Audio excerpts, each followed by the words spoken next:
जब तोप के मुहाने उगलते हैं बारूद के अंगारे, जब होती है हर तरफ से मिसाइलों की बौछार, जब समंदर की लहरों पर गूंजता है जंगी जहाजों का शोर, जब आसमान में लिखी जा रही हो विनाश की इबारत, जब हर पल मौत के साए में जी रही हो जिंदगियां, तब होता है महायुद्ध। और इस जंग का संपूर्ण विश्लेषण करेंगे कमांड सेंटर में। बात होगी जंग की इनसाइड स्टोरी की, जिक्र होगा तबाही मचाने वाले हथियारों का। नमस्कार, जय हिंद दोस्तों, मैं हूं आपके साथ गौरव शुक्ला।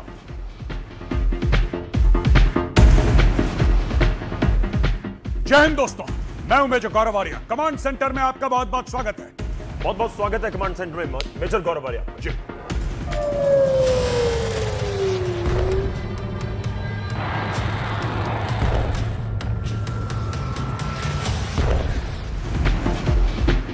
जंग के 33 दिन हो चुके हैं और इस बीच ना तो दावों का सिलसिला खत्म हुआ, न मिसाइलों का और ना ही बातचीत वाले ट्रंप कार्ड का।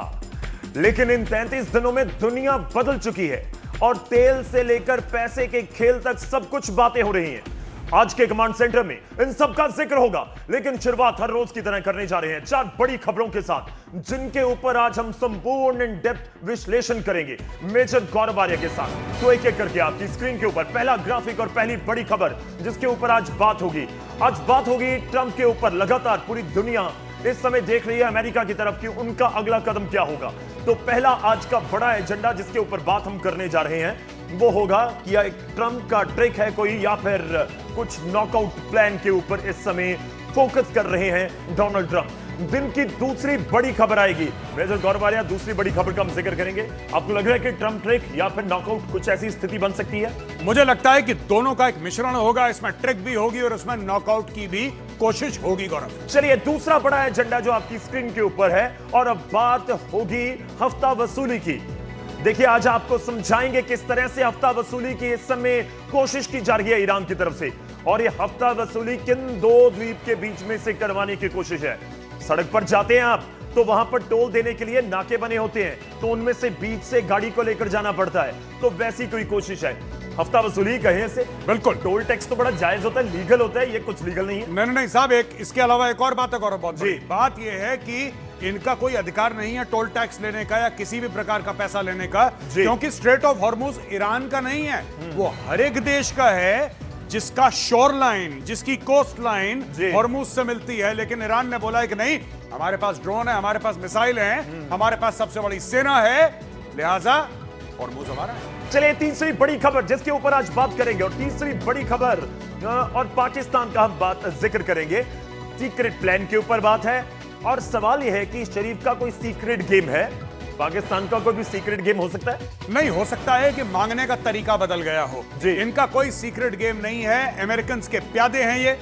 इन्होंने अभी मीटिंग करवाई थी, जब आपने दिखाया था कि स्लिप हो गए वो जी, उसके बारे में भी बातचीत होगी आगे चल के जी। कोई सीक्रेट प्लान नहीं है, अमेरिका की दी हुई स्क्रिप्ट पे आसिम मुनीर और शहबाज शरीफ चल रहे हैं। चलिए इसके ऊपर तफसील से बात करेंगे, लेकिन चौथा बड़ा एजेंडा, चौथी बड़ी खबर आज के दिन की होगी, और जिक्र होगा चीन का सीक्रेट प्लान का। हम चीन की नजर से भी बात करेंगे। चीन की चुप्पी, या कहिए कि उस तरीके से खुलकर इन चीजों के ऊपर बात ना करना, कोई प्लान नजर आ रहा है आपको? सीक्रेट प्लान, यस, इसमें मैं आपसे अग्री करूंगा बिल्कुल जी गौरव, इसमें चीन का प्लान है और इसके बारे में भी डिस्कशन होगा। चीन आज की नहीं, चीन 5 साल 10 साल के बाद की सोच रहा है, और इस जंग का असर भी कहा जा रहा है कि 5 साल 10 साल 20 साल तक भी हमें नजर आ सकता है।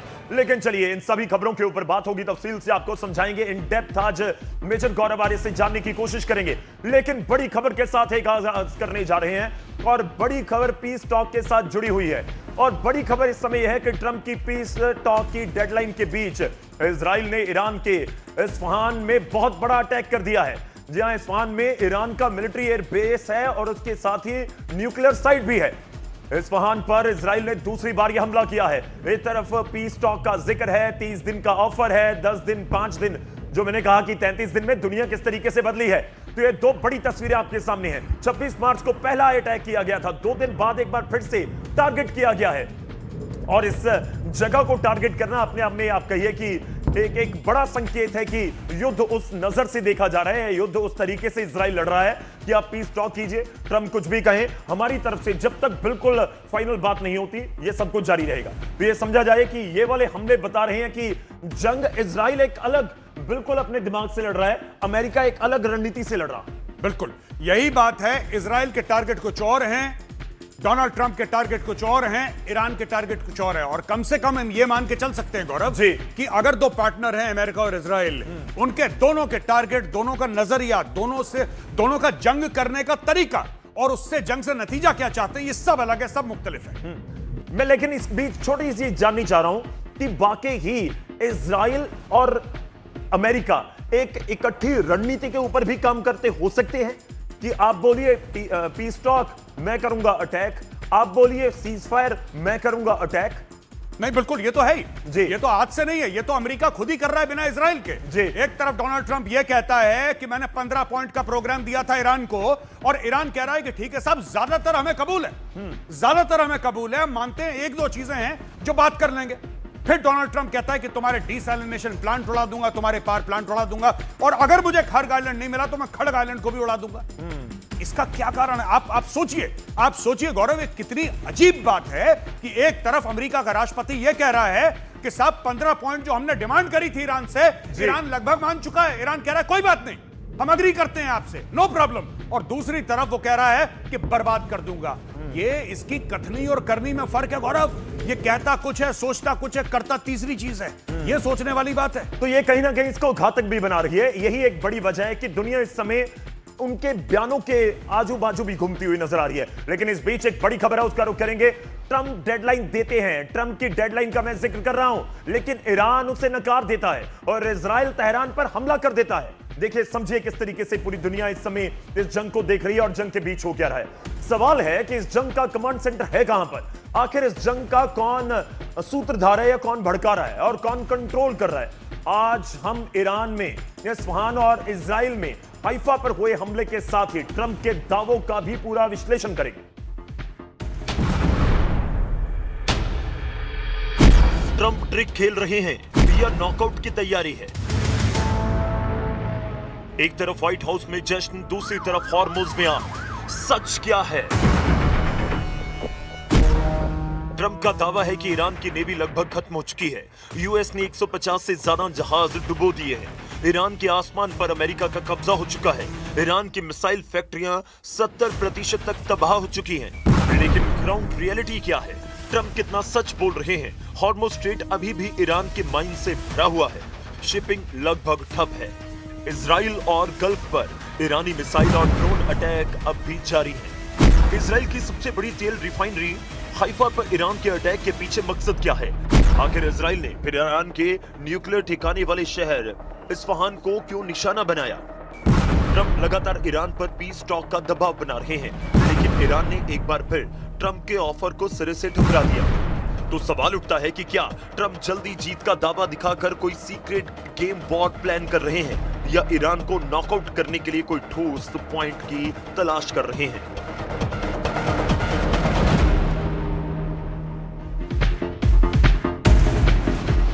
ये ट्रंप का ट्रिक है या फिर नॉकआउट है? शुरुआत में मैंने बात की थी मेजर गौरव आर्या के साथ और वे कह रहे थे कि ये तो मिक्सचर हो सकता है। मिक्सचर मुझे समझाइए थोड़ा सा, किस तरह से, कौन सा ट्रिक है, कौन सा नॉकआउट की तरफ बढ़ता हुआ ट्रिक आपको नजर आ रहा है डोनाल्ड ट्रंप का? देखिए, एक तरफ तो देखिए गौरव, साफ सीधी बात है, डोनाल्ड ट्रंप ये कहते हैं कि हमने 15 सूत्री प्रोग्राम दिया है ईरान को कि आ जाओ हमसे बातचीत करो। जी, पहली चीज। ठीक। दूसरी चीज वो कहते हैं कि ईरान माना नहीं माना कोई बात नहीं, हम आगे बात करेंगे और बातचीत बहुत अच्छी चल रही है। ये दूसरी ट्रिक है। तीसरी ट्रिक ये है कि नहीं, अब लोग मिल रहे हैं, लोग बातचीत कर रहे हैं, पाकिस्तान बीच में पड़ गया है, पाकिस्तान हमारा पैगाम ले जा रहा है और सब कुछ ठीक ठाक हो जाएगा, बस कुछ दिनों की बात है। ये तीसरी ट्रिक है जी। लेकिन वहां पे काम कुछ और चल रहा है। अभी आपने ब्रेक करी न्यूज, इस्फहान पे बम मार दिया। इस्फहान में वहां पे न्यूक्लियर फैसिलिटी है, बहुत एक बड़ा मिलिट्री बेस है ईरान का, उसको तबाह कर दिया है। तो एक तरफ ट्रंप कह रहा है शांति वार्ता करो, बातचीत से हल निकालो, दूसरी तरफ ट्रंप कहता है कि लो अब आई मेरी मिसाइल। ये दोनों बातें एक साथ चल रही हैं गौरव, दोनों बातें। ये है ट्रंप की ट्रिक और ट्रंप का अटैक। चलिए इसके ऊपर बात आगे भी करेंगे, लेकिन ईरान ने दूसरी बार इजराइल के हाइफा में तेल रिफाइनरी पर हमला किया। लेकिन इस बीच ट्रंप दावा करते हैं कि उसने तो बहुत नुकसान पहुंचा दिया।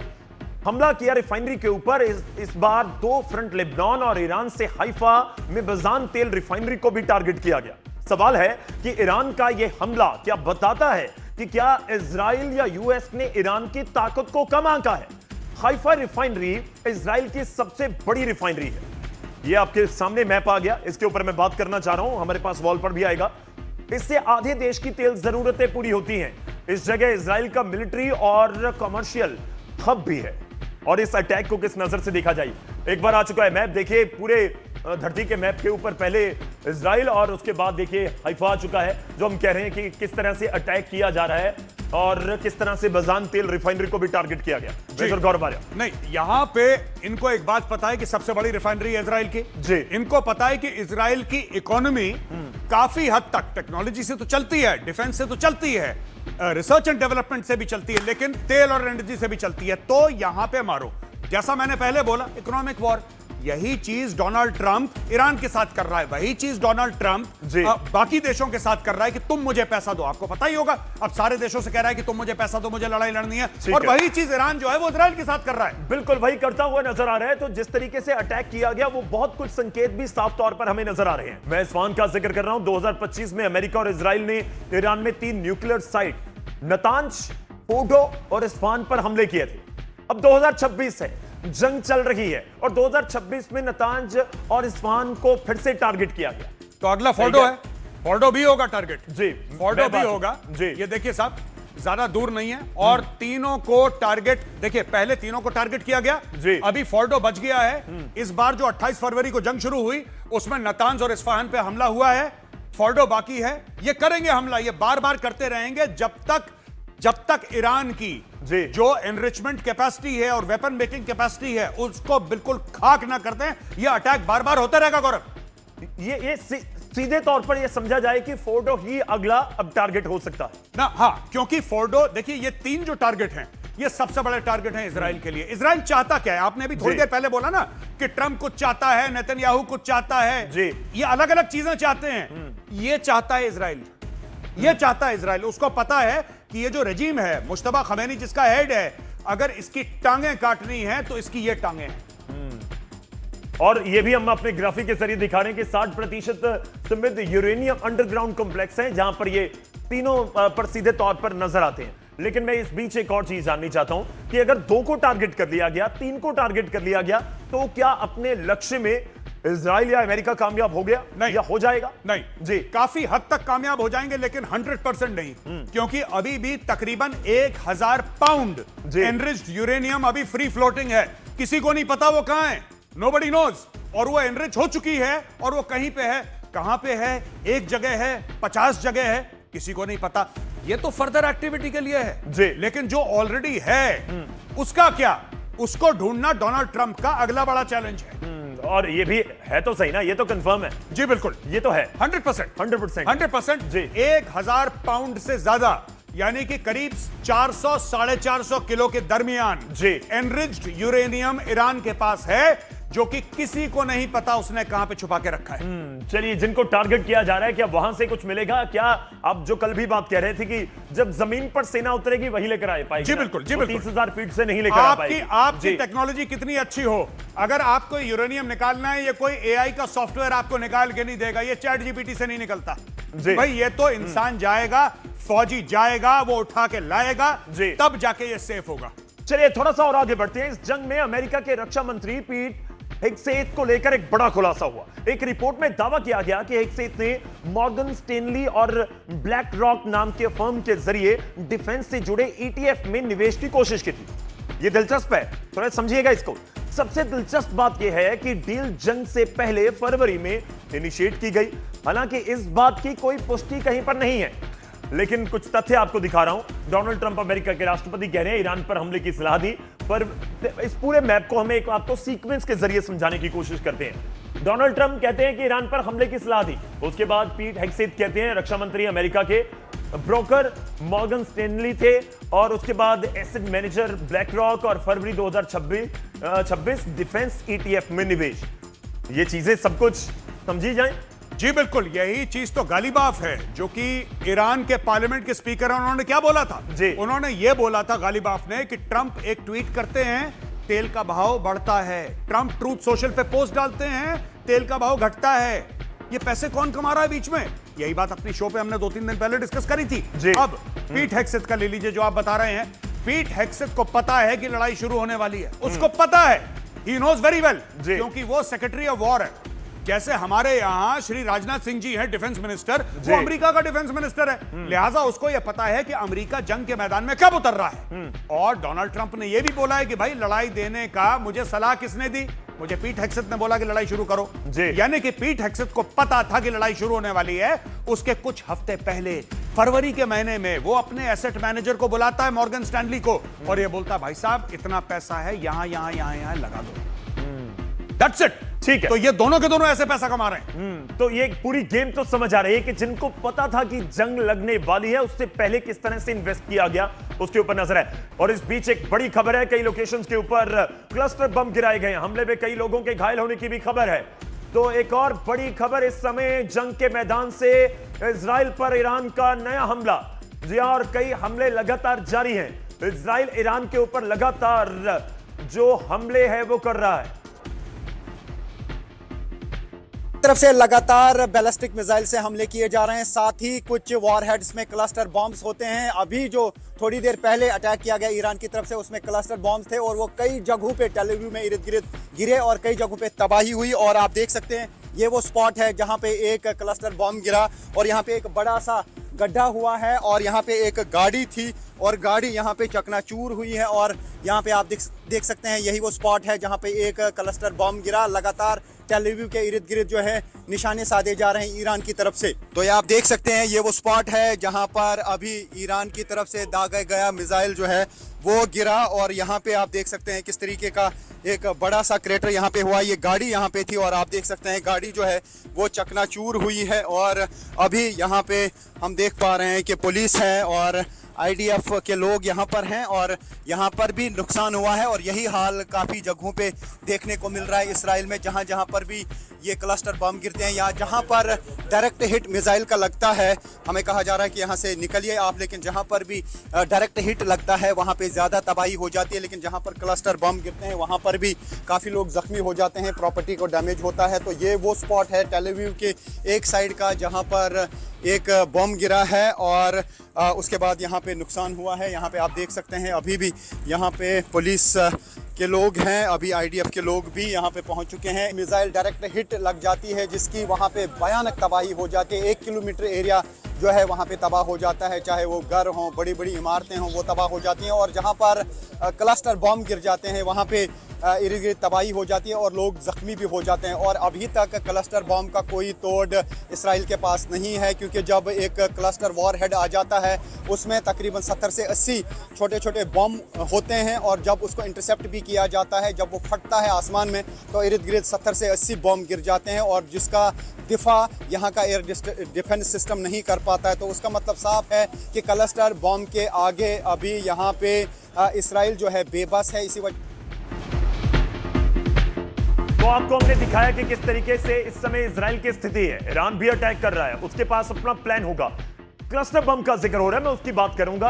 ईरान अपने नॉकआउट प्लान में लगातार इजराइल को दहला रहा है, जिसके लिए आसमान से क्लस्टर बम बरसाए जा रहे हैं जो इतने खतरनाक, कहा जाता है इतने खतरनाक होते हैं कि कई फीट या कहिए कि कई फुटबॉल मैदान के बराबर इलाके को बर्बाद कर देते हैं। चलिए क्लस्टर बम को दिखाने की कोशिश कर रहे हैं। क्लस्टर बम का एक ग्राफिक के जरिए हम समझा रहे हैं। मेजर गौरव आर्या, कुछ इस तरीके से ही होता है क्लस्टर बम। देखिए, क्लस्टर बॉम्ब का बेसिकली ऐसा नहीं है कि कई फुटबॉल फील्ड के बराबर इलाके को बर्बाद कर देते हैं, लेकिन हाँ इसका जो डिस्पर्सल एरिया है वो बहुत ज्यादा, हम लोग इसको फौज में डिस्पर्सल एरिया कहते हैं। यानी कि एक मिसाइल आपने मारी, एक मिसाइल ऊपर आसमान में फटी, उसमें से कई सारे बॉम्ब निकले।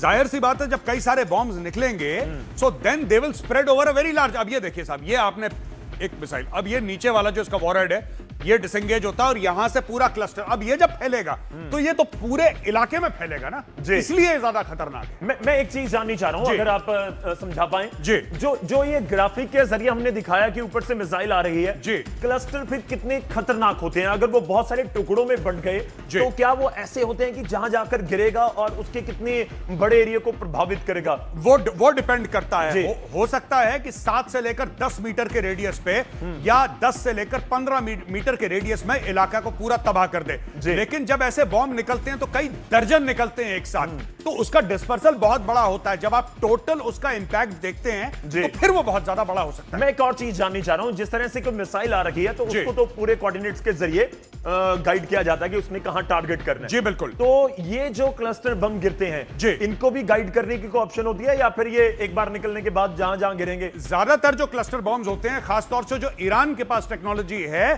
वो उसमें इंडिपेंडेंटली टारगेट नहीं करते। वो MIRV है, वो एक अलग स्टोरी है। दैट्स अ डिफरेंट स्टोरी कि एक मिसाइल से 4 मिसाइल निकले। ये क्लस्टर बॉम्ब है, ये गिरते हैं। जी, अगर एक थोड़ा सा, क्योंकि मैं ऑलरेडी दिखा चुका हूं, जी जी, तो ये एक में कितने क्लस्टर बम में कितने बम निकल सकते हैं? जो क्लस्टर बम होते हैं एक पूरी जो अगेन इसका कोई फिक्स नहीं है कि इतने होते हैं। आप ये मान के चलते हैं कि 2 दर्जन से लेकर 3 दर्जन हो सकते हैं या ज्यादा भी हो सकते हैं, डिपेंडिंग आपने कौन सी टेक्नोलॉजी इस्तेमाल करी है। ईरान के पास क्या है? ईरान के पास जो है ज्यादातर वो सोवियत एरा का सामान है, पुराना सामान है, चाइनीज टेक्नोलॉजी है, खुद कुछ उसने बनाया है। ये जो क्लस्टर बॉम्ब आप दिखाने की यहां पे कोशिश कर रहे हैं, ये बेसिकली एक डिस्पर्सल एरिया वेपन हो जाता है। यानी कि ऊपर से मिसाइल आई, मिसाइल फटी, उसमें से दर्जनों क्लस्टर बम निकले। जैसे ओला पड़ता है ना, ये ओले की तरह बम गिरते हैं, ओले की तरह बारूद पड़ता है। जी, कमांड सेंटर में एक और बड़ी खबर आ रही है, उसका रुख करेंगे। अमेरिका को ईरानी सेना की चुनौती। जी हां, ईरानी सेना को अब सीधा अमेरिका चुनौती दे रहा है। स्क्रीन के ऊपर अमेरिका को ईरानी सेना की बड़ी चुनौती है, जिसमें जिक्र हो रहा है कि ईरान ने अपने एलीट कमांडो का वीडियो जारी किया है और वीडियो में यूएस को चुनौती दे रहे हैं ईरानी सैनिक। अब बात यहां तक ही है, यहां से आगे बढ़ रही है। एक तरफ बात हो रही है कि ग्राउंड ऑपरेशंस के ऊपर उतर सकते हैं अमेरिका के सैनिक, तो दूसरी तरफ ईरान की तरफ से भी कुछ इस तरीके से ही पलटवार किया जा रहा है। मेजर गौरव आर्या, इसका क्या मतलब निकाला जाए? इसका कोई मतलब नहीं है, इंफॉर्मेशन वॉरफेयर है जो ईरान कर रहा है। मैं नहीं जानता कि ईरान के कोई कमांडो ने कोई ऐसा बड़ा कारनामा अंजाम दिया हो जिसके बारे में दुनिया ने डिस्कशन किया हो। ईरान की जो लड़ाइयां हैं वो बहुत लिमिटेड हैं। ईरान जो लड़ता है वो हिजबुल्ला, हमास और हूथियों से लड़ता है। ईरान खुद ईरान इराक वॉर जो हुई थी कई दशक पहले, उसके बाद मैंने नहीं सुना कि ईरान के कमांडोज ने कोई कारनामा जारी किया। लेकिन हाँ, एक बात तय है कि जब इंसान अपनी जमीन पे लड़ता है, when a man is fighting on own land for his own land, तब जज्बा अलग होता है, ये मानना पड़ेगा। चलिए, होम ग्राउंड का फायदा हो सकता है, लेकिन इस बीच सवाल यह है कि क्या यह मुकाबला होगा भी या नहीं, या केवल जुबानी जंग ही जारी रहेगी। और इस सेगमेंट में आपको मैं कुछ ऐसी तस्वीरें दिखाऊंगा कि किस तरह से जंग लड़ी जा रही है और किस तरह से हमले हो रहे हैं, उन तस्वीरों का जिक्र करेंगे। लेकिन इस बीच एक बड़ी खबर आ रही है, उसका रुख करते हैं। ईरान का हॉर्मुज में एक नया दावा, ईरानी संसद से नया मैनेजमेंट प्लान मंजूर हुआ है। एक बड़ी खबर है इस समय। ईरान ने दुनिया के महत्वपूर्ण समुद्री व्यापारिक मार्ग हॉर्मुज स्ट्रेट पर अपना नियंत्रण और मजबूत करने का फैसला किया है। जी हां, ईरान की संसद का मैं जिक्र कर रहा हूं। संसद ने एक नए मैनेजमेंट प्लान को मंजूरी दी है, जिसके तहत इस रास्ते से गुजरने वाले जहाजों से टोल वसूला जाएगा। चलिए, मैंने तस्वीरों का जिक्र किया था, पहले आपको दिखाता हूं एक मैप में हॉर्मुज, और उसको समझेंगे मेजर गौरवारे से। तो एक मैप आ चुका है और ये तस्वीर आजकल आप देखते ही समझ जाते होंगे कि ये है हॉर्मुज। ये पूरी दुनिया को इस समय कंट्रोल करने वाली जगह बनी हुई है। मेजर गौरवारिया जी, इसको कहते हैं और मजबूत कर देंगे। मैं कुछ और पलों में आपको दिखाऊंगा हॉर्मुज से जुड़ी हुई कुछ ऐसी तस्वीरें जो बता देंगी कि किस तरह से ईरान इस समय हमले भी कर रहा है इस पूरे क्षेत्र में। मेजर गौरवारिया, इसको कैसे और मजबूत किया जा सकता है? ईरान के पास है ऐसा कुछ? नहीं, ईरान के पास बिल्कुल। मैं चाहता हूं, मैं रिक्वेस्ट करूंगा, जरा मैप को फ्रीज कर दीजिए। आप यहीं पे फ्रीज कर दीजिए, रोक दीजिए मैप, रोक दीजिए आप। हाँ, अभी देखिए, ये जो हॉर्मुज है ये पूरा इलाका है, चाहे आप यहां से जाएं चाहे आप यहां से जाएं, ईरान यही चाहेगा कि आप यहां से जाएं। ठीक है, क्योंकि यहां से वो टैक्स वसूल कर सकता है। उसने बात करी है $2 मिलियन पर शिप की। जी, तो ईरान जो है कैसे रोकता है, हमें यह समझना पड़ेगा कि भाई आपने कानून बना लिया अपनी पार्लियामेंट में, वो आपका अधिकार है, आपने कानून बना लिया, आप उसको एनफोर्स कैसे करेंगे? जैसे कि लॉ एंड ऑर्डर होता है, वहां पे पुलिस थाना है, थाना एनफोर्स करता है ना। बिल्कुल। ये थाना इनका कहां पे है? तो ये थाना इनका यहां पे जी, इस पूरे इलाके में। यानी कि अगर अमेरिका को स्ट्रेट ऑफ हॉर्मूज को कैप्चर करना है जी। और उसको खाली करना है और उसमें से डीमाइनिंग करनी है, यानी कि जो बारूद की सुरंगें वहां पे हैं जी। अगर उसको क्लियर करना है तो अमेरिका को पहले ये पूरी की पूरी जो जमीन है ये कैप्चर करनी पड़ेगी। इसके बिना अमेरिका कुछ नहीं कर सकता, ये पहली जी। शर्त है जी। ठीक है जी। अब दूसरी बात है कि स्ट्रेट ऑफ हॉर्मूज है, ये बहरीन ले लीजिए जी। अगर ये कतर ले लीजिए, आप यूएई ले लीजिए जी। ठीक है, अगर आप आगे चले आप ओमान ले लीजिए, ये पूरा का पूरा, ओमान तो खैर फिर भी चलिए इस तरफ हो गया, लेकिन ये पूरा का पूरा इलाका जो स्ट्रेट ऑफ हॉर्मूज है ये तो सबका है जी। ये ईरान का सिर्फ थोड़ा है, ये तो जो भी पर्शियन गल्फ में इस्तेमाल करता है उसका है। तो ईरान जो उसको रोक रहा है, जी। पहली चीज ये गैर कानूनी है। यहीं रोक दीजिए एक बार, जी। मैं पीसीआर की टीम को कहूंगा कि यहीं रोक दीजिए। मुझे ये समझाइए, क्योंकि ये दो द्वीप हमें नजर आ रहे हैं, जी। अगर हमारे दर्शक भी इसको देख पाए ध्यान से, ये दो टापू हैं छोटे छोटे जो द्वीप नजर आ रहे हैं जी। ये है लरक जी। ये लरक और ऊपर हॉर्मुज जी। तो क्या जो टोल टैक्स की बात हो रही है, जो मैं पहले बात कर रहा था अपने दर्शकों तक पहुंचा रहा था कि जब हम गाड़ी का टोल देना होता है तो एक रास्ता बना दिया जाता है कि इसमें से निकलिएगा आप, जी, जी। रोड और कहीं नहीं जा सकते। बिल्कुल, बिल्कुल। तो क्या अगर टोल टैक्स वसूला जाता है या हफ्ता वसूली की जाती है तो कोई शिप यहां से निकलेगा? ये पूरा समंदर खाली है, यहां से नहीं जा पाएगा, ऊपर जाना पड़ेगा आपको उस रास्ते। अगर यहां से जाता है तो ईरान उसके ऊपर मिसाइल फायर करेगा, उस पे मिसाइल फायर वो जा सकता है जी। ईरान जाने नहीं देगा। और अगर वहां से जाएगा तो वहां से जाने का सीधा मतलब है कि आप $2 मिलियन यूएस डॉलर देकर ही निकल रहे हैं। यहां इतना मामला खराब हो गया गौरव, मैं आपको बताता हूं, इतना मामला खराब हो गया कि चाइनीज जी। जो कि उनके यार हैं, उनके दोस्त हैं, और उन्होंने चाइना को बोला है कि आपको $1 नहीं देना, आप जाओ जी। आपके लिए खुला है मामला जी। वो चाइना डर के मारे यू टर्न ले रहा है, कह रहा है कि ये लोग पता नहीं क्या कर देंगे, कहीं हमें मिसाइल ना मार दें। चाइना भी नहीं गया। आपको यह भी बताता हूं कि अगर वो रास्ता जो दिखा रहा था ना हॉर्मुज का, कि अगर वो दो टोल टैक्स या हफ्ता वसूली वाले द्वीप में से नहीं निकले तो फिर क्या होगा? ये होगा, देखिए इस तरह से मिसाइल लॉन्च कर दी जाती है और इस तरह से टारगेट किया जाता है, और ये एक तस्वीर ऐसी है जिसने पूरी कहानी को बयां करके रख दिया कि हालांकि ये बहुत छोटा, मेरे को कोई शिप नजर आ रहे हैं या कोई बोट नजर आ रही है जी। लेकिन जो बड़े बड़े कंटेनर्स को या पूरे एलपीजी या तेल के भंडार को लेकर चलते हैं, वो बहुत बड़े शिप होते हैं जो वहां जी। से जाते हैं, उनको जी। टारगेट करना और भी आसान है। जी। ये बिल्कुल। तस्वीर कहीं ना कहीं कहानी को बयां कर रहा है। 100% यही जी। है। आपने देखिए, you have to set an example. जी। आपने लोगों को बोल दिया कि अगर ये वीडियो जारी क्यों कर रहा है ईरान, जी। कभी आपने सोचा, दर्शकों से पूछ रहे हैं कि ईरान ये सारे वीडियो क्यों जारी करता है? ईरान को एक बात पता है, दिस इज एन एग्जांपल। अगर आपने ऐसी कोशिश करी तो फिर आपका भी यही हशर होगा। आप देख लीजिए, ये जिस तरीके से वीडियो में हमने इंसानों को आग लगा दी, हमने जहाज को आग लगा दी, आपको भी आग लगा देंगे। अगर आप गए तो आपको ईरान को सलाम करके पैसे देने पड़ेंगे, वरना हम आपको ठोक देंगे। ये ईरान बताना चाहता है वीडियो जारी करके। चलिए एक और तस्वीर आपको दिखाते हैं, और ये तस्वीर है कि ईरान, जो अभी तक हम पिछले कुछ दिनों में बात करते आए हैं, लग रहा है कि बात हमारी यहां कहीं हुई ईरान तक पहुंच रही है जी। क्योंकि कुछ जर्नलिस्ट को, जो पत्रकार हैं, उनको इजाजत दी गई कि आप हॉर्मुज जाइए, देखिए, और उनके जाने का एक वीडियो भी बकायदा जारी कर दिया गया जी। अब ये क्या नई रणनीति अपनाई जा रही है? देखिए, वहां लेके जाएंगे कि जहां जहां सब कुछ ठीक है, ऑल इज वेल। नहीं, मैं ये कह रहा हूं कि आप हॉर्मुज क्यों भेज रहे हैं। मैं ईरान जी। से ये पूछना चाहता हूं, आप जर्नलिस्ट को तेहरान क्यों नहीं ले जा रहे? आप इंटरनेशनल जर्नलिस्ट को, ये जो कैमरा लेके खड़े हैं भाई हमारे इंटरनेशनल मीडिया वाले, हॉर्मुज का क्या मतलब है? आप उनको बोलिए कि तेहरान में जाइए, उनको तेहरान में ठहरवाइए जरा। तेहरान में जब मिसाइलें गिरे हैं, जब तेहरान पे अटैक हो, उसका ये देखिए, हॉर्मुज में कुछ नहीं है। मैं फिर से कह रहा हूं दोस्तों, दिस इज इंफॉर्मेशन वॉरफेयर। ये सूचना युद्ध है जो ईरान कर रहा है। अब यहां से क्या होगा? बड़ी इंटरेस्टिंग चीज है गौरव, यहां से पूरा ग्लोबल मीडिया कवर करेगा हॉर्मुज। यहां से और खौफ, भाई अगर आपको डर दिखाना है तो आपको टेलीविजन कैमरा की मदद चाहिए। बिना टीवी कैमरा के आप डर नहीं दिखा सकते, आप खौफ पैदा नहीं कर सकते। तो वहां पे लाइव डेमोन्स्ट्रेशन होगा कि ये जहाज आ रहा है और यहां से हमारी मिसाइल और आग आग आग हो गई है। This is what Iran wants to communicate to the world, और इसमें ग्लोबल मीडिया उसका साथ देगा। बिल्कुल, और तस्वीरें जारी भी इसलिए कर दी गई, ये भी एक रणनीति का हिस्सा है, इसमें कोई दो राय नहीं है। चलिए आपको दिखाते हैं इस मामले से जुड़ी हुई एक रिपोर्ट।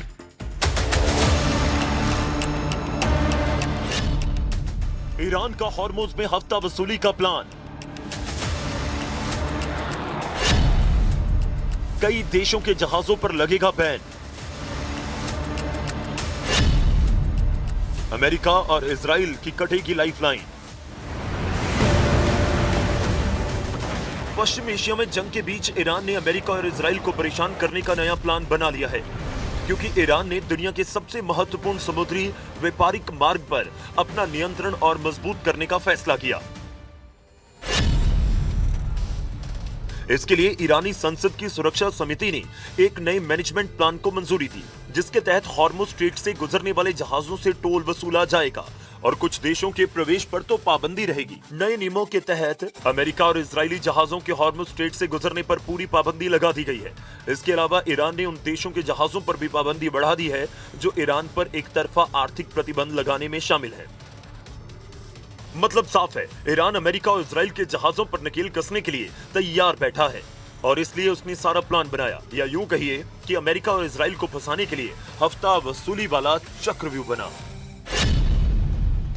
ईरान के सरकारी मीडिया के मुताबिक इस नए प्लान में कई बड़े बदलाव किए गए हैं, जिसके तहत हॉर्मुज से गुजरने वाले जहाजों को ईरानी करेंसी रियाल में टोल टैक्स देना होगा। नए प्लान में समुद्री सुरक्षा, जहाजों की सेफ्टी और पर्यावरण संरक्षण को लेकर भी नियम बनाए गए। ईरान इस पूरे इलाके के प्रबंधन के लिए ओमान के साथ मिलकर एक कानूनी ढांचा तैयार करने की योजना भी बना रहा है। कुल मिलाजुलाकर ईरान हॉर्मुज स्ट्रेट में फुल कंट्रोल करने के मूड में है, जिससे अमेरिकी राष्ट्रपति डोनाल्ड ट्रंप का पारा 7वें आसमान पर है। ट्रंप ने सोशल मीडिया पर लिखा कि अगर हॉर्मुज स्ट्रेट को व्यापार के लिए तुरंत नहीं खोला जाता तो अंजाम बुरा होगा। ट्रंप ने चेतावनी दी कि अमेरिका ईरान के पावर प्लांट्स, तेल के कुओं और खर्ब द्वीप को पूरी तरह से तबाह कर देगा।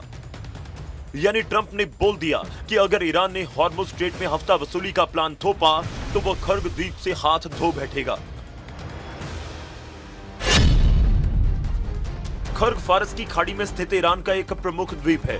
ये ईरान के कच्चे तेल के निर्यात के लिए दुनिया के सबसे महत्वपूर्ण केंद्रों में से एक माना जाता है और ट्रंप ने हॉर्मुज नहीं खोलने पर ईरान की खर्ग द्वीप वाली लाइफलाइन काटने का फैसला लिया है। अब बात पाकिस्तान की, फिर बेइज्जत हुआ है पाकिस्तान। मीडिएटर बनने की कोशिश में अपनी भद फिर से पिटवा दी। जी हां, ईरान का पाकिस्तान की मध्यस्थता से साफ इनकार सामने आ चुका है और अब यह बात हो रही है, ईरान की तरफ से कहा जा रहा है कि हम बातचीत में शामिल हैं ही नहीं। इजराइल ने भी पाकिस्तान को लताड़ दिया और कहा कि पाकिस्तान खुद जिहादी आतंक की समस्या है। और जो पूरी दुनिया में इस समय बात हो रही है कि आप तो बहुत बड़ी समस्या है इस समय आतंकवाद की वजह से आपके देश को उस तरीके से देखा जाता है और इस बीच आप ही कह रहे हैं कि मैं बिचौलिया बन जाऊंगा, तो कहीं ना कहीं भद पिटवा रहा है पाकिस्तान पूरी दुनिया में।